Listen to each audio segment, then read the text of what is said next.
Everyone, मैं साक्षी स्वागत करती हूँ आप सभी का हमारे यूट्यूब चैनल एपीसी एकेडमी पे। गाइज, आज हमारी केमिस्ट्री की 3rd क्लास है जिसमें हम पढ़ेंगे मोलैरिटी और मोलैलिटी के बारे में। मोलैरिटी एंड मोलैलिटी ये एक ऐसा टॉपिक है जहां से क्वेश्चन आपके एग्जामिनेशन में बनता है। टीजीटी कमीशन मेडिकल और नॉन मेडिकल स्ट्रीम दोनों में यहाँ से क्वेश्चन आया हुआ है पहले भी, और बहुत इजी सा क्वेश्चन आता है। लेकिन कई बार क्या होता है कि कंसेप्ट क्लैरिफिकेशन ना हो पाने की वजह से वो क्वेश्चन हम लोग स्किप करके आ जाते हैं। तो आइए देखते हैं मोलैरिटी एंड मोलैलिटी के बारे में। यहाँ मैं डिफरेंशिएट वे में करवाऊंगी, दोनों में डिफरेंस भी साथ साथ में होता जाएगा और आपका कंसेप्ट भी क्लियर हो जाएगा। तो सबसे पहले मोलैरिटी की बात करें। मोलैरिटी को जो है हम लोग कैपिटल एम सिंबल से डिनोट करते हैं। मोलैरिटी को कैपिटल एम से डिनोट किया जाता है, वेयर एज मोलैलिटी को स्मॉल एम से डिनोट किया जाता है। कई बार एग्जाम्स में क्वेश्चन पूछा होता है, आपके पास जो है वो एक न्यूमेरिकल वैल्यू गिवन होती है, जिसे आपके पास लिख देंगे कि 0.25 m। अब ये m जो है वो आपको पहचानना होता है कि मोलैरिटी गिवन है या मोलैलिटी गिवन है। तो आप सिंबल्स का विशेष ध्यान रखेंगे। यहाँ पे कैपिटल M जो है वो मोलैरिटी के लिए है और स्मॉल m जो है वो मोलैलिटी के लिए है। अब मोलैरिटी क्या होती है? Molarity capital M it is equal to, इसका फॉर्मूला क्या होता है? इट इज इक्वल टू ग्राम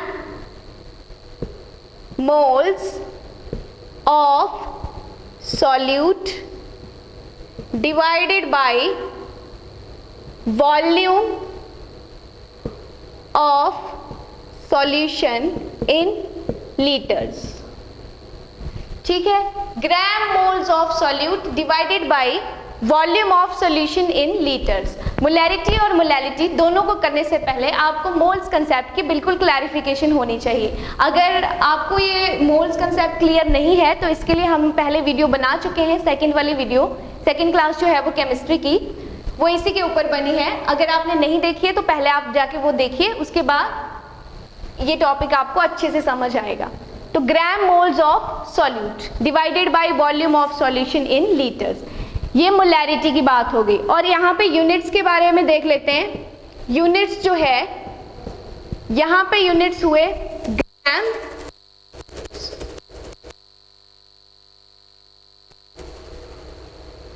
पर लीटर, ग्राम मोल्स पर लीटर, या इसको मोल्स पर लीटर भी लिखा होता है, मोल्स पर लीटर, या फिर सिंपल मोलर भी लिख देते हैं। कैपिटल M लगा के लिख देंगे, उसका मतलब होगा मोलर। उसका मतलब क्या होगा? मोलर। ये था मोलैरिटी के बारे में। अब बात करें मोलैलिटी के बारे में।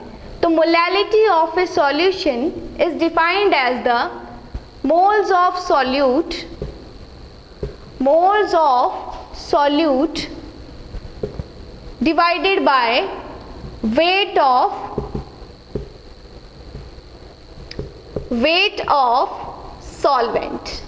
ओके, यहाँ पे क्या था? यहाँ पे ग्राम मोल्स ऑफ सॉल्यूट, यहाँ पे भी मतलब इसका मतलब भी वही हुआ, मोल्स ऑफ सॉल्यूट या ग्राम मोल्स ऑफ सॉल्यूट आप इसको लिख सकते हो, डिवाइडेड बाय, यहाँ पे मोलैरिटी में क्या होता है? वॉल्यूम कंसीडर की जाती है। ठीक है, वॉल्यूम कंसीडर की जाती है, वेयर एज मोलैलिटी में जो है वो सॉल्वेंट का वेट कंसीडर किया जाता है। ठीक है, क्लियर होना चाहिए आपको न्यूमेरिकल करने से पहले कि सॉल्यूट क्या होता है, सॉल्वेंट क्या होता है। मैंने आपको पहले भी बताया था कि सॉल्यूशन जो है वो उसमें 2 कंपोनेंट होते हैं, एक सॉल्यूट, दूसरा सॉल्वेंट। सॉल्यूट कौन सा होता है? सॉल्यूट होता है जो कम मात्रा में प्रेजेंट हो। ठीक है, जो कम, जैसे हमने नमक क्या किया, नमक को पानी में घोल दिया, तो नमक जो है वो एज अ सॉल्यूट है। ठीक है, और पानी जो है वो क्या है? हमारा सॉल्वेंट है। तो वो जो सॉल्वेंट है ना, उसका वेट लेंगे हम, और वो जो वेट होगा वो किलोग्राम में लिया जाएगा। ठीक है, किलोग्राम में ही उसको लेना है। उसके बाद इसके भी यूनिट्स की बात करें, यूनिट्स के बारे में बताऊं तो मोलैलिटी के जो यूनिट्स हैं वो होंगे मोल्स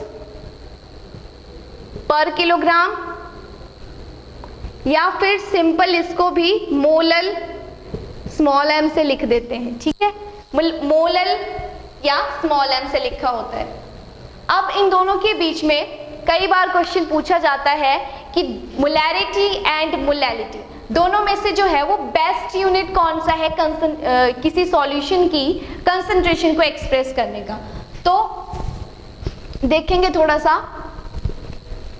मोलैलिटी में क्या होता है। मोलैलिटी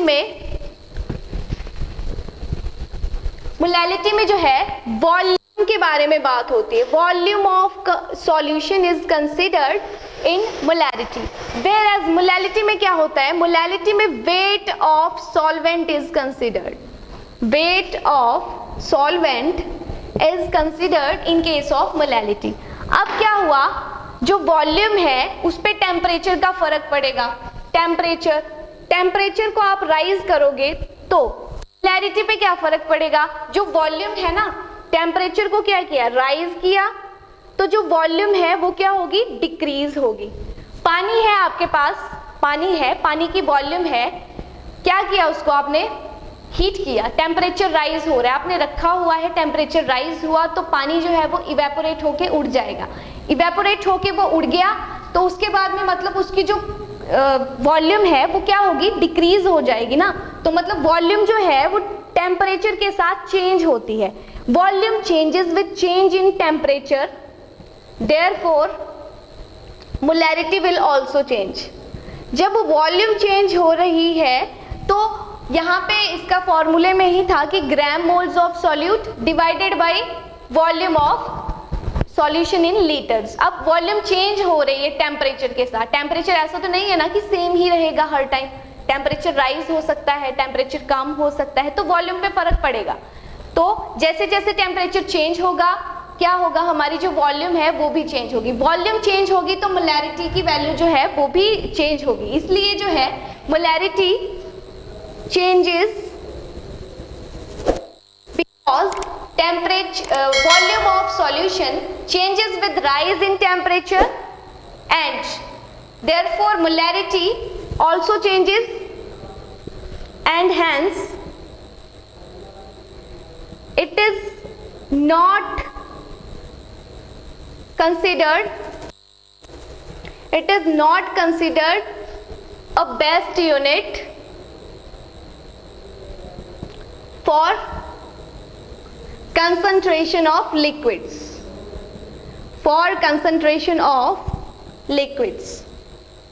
अब मोलैलिटी का केस देखिए। मोलैलिटी में क्या होता है, वेट ऑफ सॉल्वेंट, क्या फॉर्मूला होता है, molality is equal to gram moles of solute divided by weight of solvent in kilograms. अब वेट पे तो कोई फर्क नहीं पड़ेगा टेम्परेचर का।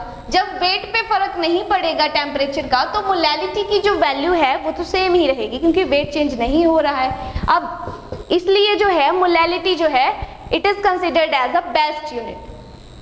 Molality is the best unit.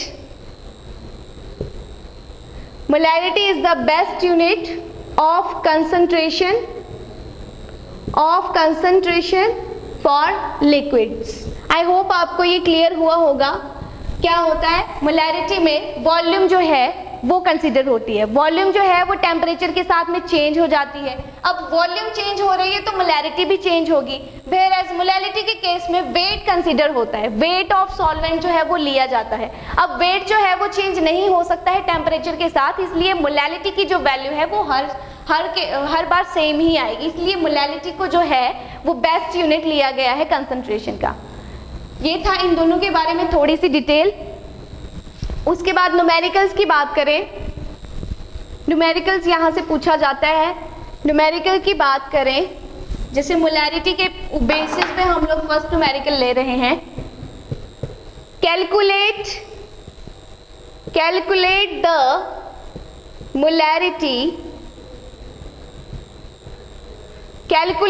molarity of solution containing 4.9 grams of sulfuric acid dissolved dissolved in 250 ml of a solution.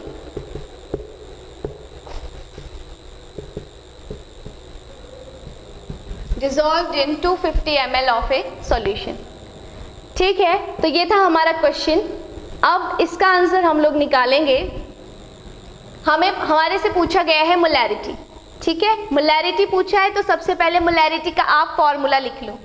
क्या formula होता है? Gram moles of solute, gram moles of solute divided by volume of solution in litres, volume of solution in litres. अब gram moles of solute कैसे निकालते हैं? हमने मोल concept में पढ़ा था। ग्राम मोल्स ऑफ सॉल्यूट निकालेंगे, गिवन मास ऑफ सॉल्यूट क्या होता था formula? Given mass divided by molecular मास। आपको देखना है सॉल्यूट कौन सा है, यहाँ पे कौन सा है सॉल्यूट? H2SO4, क्योंकि इसको जो है वो पानी में घोला गया है तो ऑब्वियसली कम मात्रा में लिया होगा, ठीक है ना। तो सल्फ्यूरिक एसिड जो है वो सॉल्यूट हो गया। अब इसका निकालेंगे हम, इसमें given mass divided by molecular mass, ठीक है। मोल कंसेप्ट के according gram moles of solute निकालने का फॉर्मूला हो गया given mass divided by molecular mass, whole divided by volume of solution in litres. यहाँ पे 250 ml है वॉल्यूम ऑफ सॉल्यूशन, ml में है, लीटर्स में कन्वर्ट करना है तो डिवाइडेड बाय 1000 करेंगे। उसके बाद गिवन मास कितना है हमारे पास? 4.9 ग्राम। और इसका अगर मॉलिक्यूलर मास निकाले H2SO4, H2SO4 का मॉलिक्यूलर मास कितना होगा? हाइड्रोजन का होता है 1 मल्टीप्लाइड बाय 2 हाइड्रोजन्स हैं। उसके बाद सल्फर, सल्फर होता है 32 प्लस ऑक्सीजन होता है 16, 4 मल्टीप्लाइड बाय 16, तो कितना आया ये? 2 प्लस 32 प्लस 64 और ये हो गया 4 2 6 और 2 8, 6 और 3 9, कितना आया? 98। तो 4.9 gram divided by molecular mass 98, whole divided by 250, 250 जो वॉल्यूम है ना उसको लीटर्स में चेंज किया इसलिए 1000 से डिवाइड कर दिया। आगे करो इसको सॉल्व, 49 डेसिमल हटाया और 1/98 और यहाँ पे 0 यही हुआ 125, तो ये आया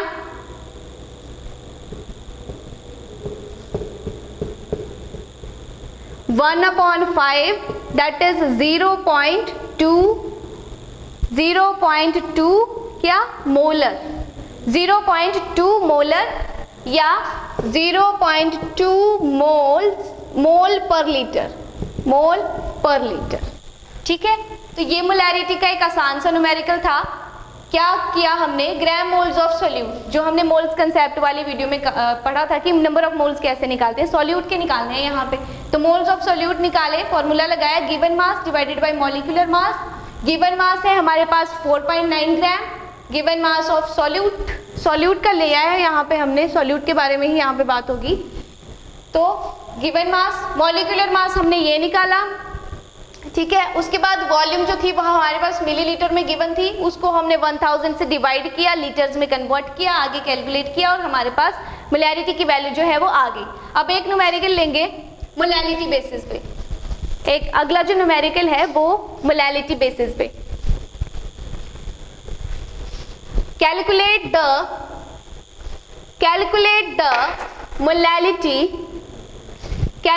the molality of solution containing 5.3 gram of anhydrous sodium carbonate in 200 gram of water. Clear है? आपको मोलैलिटी निकालनी है सॉल्यूशन की, मोलैलिटी निकालनी है सॉल्यूशन की, जिसमें क्या है वो 5.3 ग्राम जो है वो एनहाइड्रस यानी कि सूखा सोडियम कार्बोनेट गिवन है और जिसको हमने जो क्या किया है, पानी 200 ग्राम पानी में घोला है।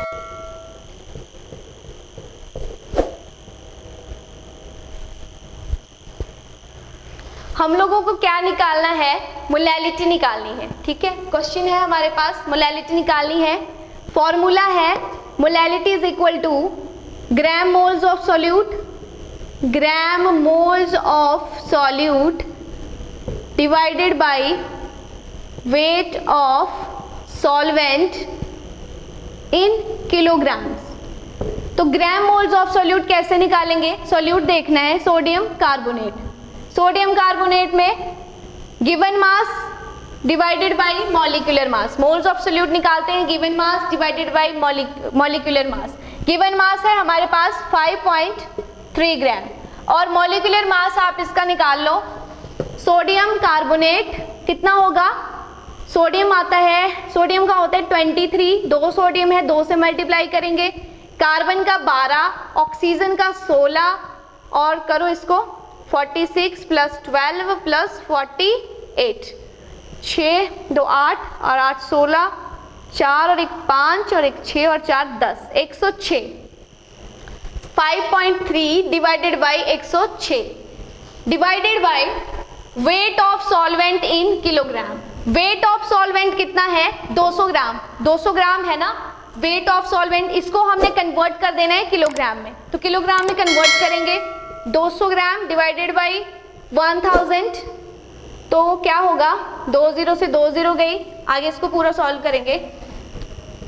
53 डेसिमल हटा दो, 106, 10 ऊपर चला गया, 2 नीचे, फिर 10 से 10, 50 और यहाँ पे 2 और यहाँ पे 1 अपॉन कितना है ये 2 2 जा 4, कितना आ गया पूरा मिला के 0.25 किलोग्राम, सॉरी मोल्स पर